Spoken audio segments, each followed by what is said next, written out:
Why do we continue to punish people after they have completed a prison sentence? A lot of people think justice and vengeance are the same thing. So when do we start applying this to CEOs and politicians? Those bastards lie, cheat, and steal, then are given promotions. Just 'cause someone paid their legal debt doesn't mean other people in the general public trust them. Again, not saying it's right, but once you've broken the law once, a lot of people get paranoid that you'll break it again. I think a lot of people deserve a second chance, but there just aren't enough people willing to risk giving that second chance to someone who they don't know and have no reason to trust yet. Well, imagine the nonviolent crime in question was embezzlement or theft of company property. Wouldn't you, as an employer, like to know that when you are looking for an accountant or someone in a position with access to company funds? The more extreme example is someone with child PRN on their computer who's then applying for a job as a teacher or in a kindergarten. But, yes, for the most part, these arguments do not hold much water. People who have served their time deserve a second chance.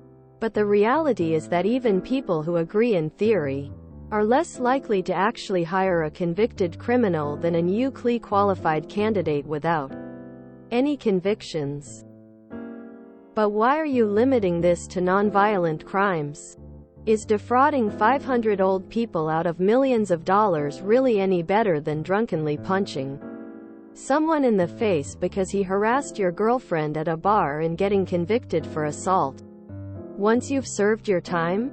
Doesn't a woman killing her abuser after years and years of being kicked and pushed downstairs deserve a second chance, too?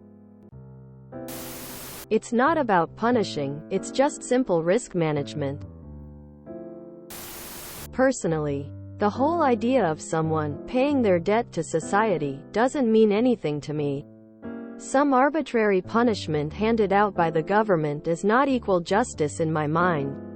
You can change and become a better person without being punished. And you can continue to be a bad person after being punished. A lot of the time, someone comes out of prison a worse person than they were when they went into it. I think they think it's protecting society. But I think truthfully it supports the business of law enforcement. Economically, I also think it creates a counterproductive result in the furtherance of crime as opposed to some true support which would lead to actually being better society citizens. 1. This logic needs to apply to violent criminals too. If you've served your time, you've served your time. 2. People can't know for sure whether someone has changed for the better while in prison. So they are less likely to hire them, especially if they recently got out. 3. People generally don't understand the fundamental reasons for prison. And if they do, they don't think the current prison system serves those fundamental reasons. The USA is the only first world country with privatized prisons.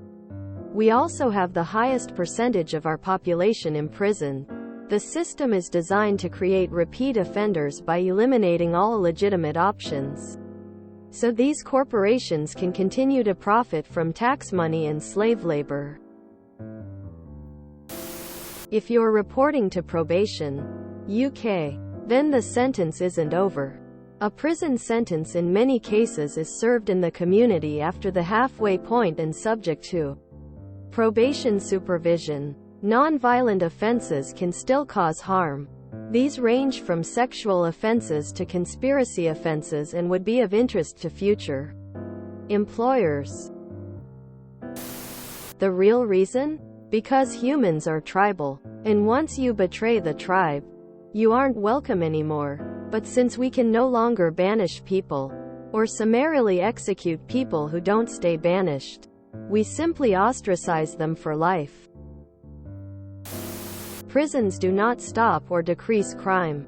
They only multiply harm. Wild to me, more people don't realize how absolutely lowbrow, smooth brain the concept of vengeance is. What reduces crime?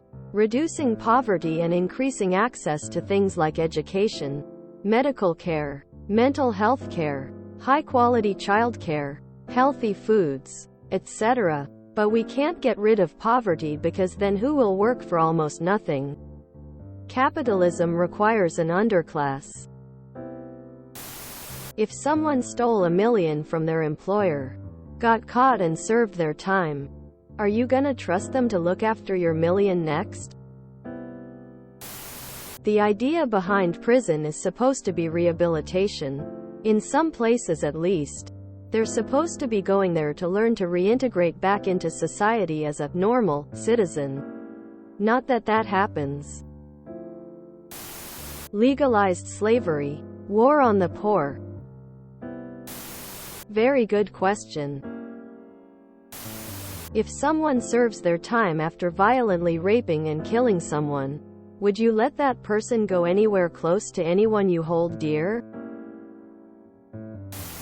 To keep the poor people poor, and the rich people rich. It's completely unfair to those who genuinely served their time and came out of prison a changed individual. There are plenty of cases where people who were incarcerated for murder and/or rape completed their sentences or received appeals and then went on commit more crimes. Therapy, in some cases, isn't just something that can be done in a short period of time. And it takes lifelong work and commitment. Some people don't have the means to pay for medication and don't pursue any kind of treatment post-prison. I just firmly believe some people can't be or don't want to be rehabilitated no matter what. It's an easy way to cut down on total number of applicants by discarding the group of people who have been convicted of crimes. Most people don't steal things. It's an unusual thing to do. So I understand why a business wouldn't want to hire someone with that mindset. Even if they've totally reformed, the business just sees it as better safe than sorry. If you enjoyed this video, please check out our playlists full of similar content. TooAfraidToAsk is like doom scrolling for your ears. Please like, share, and subscribe.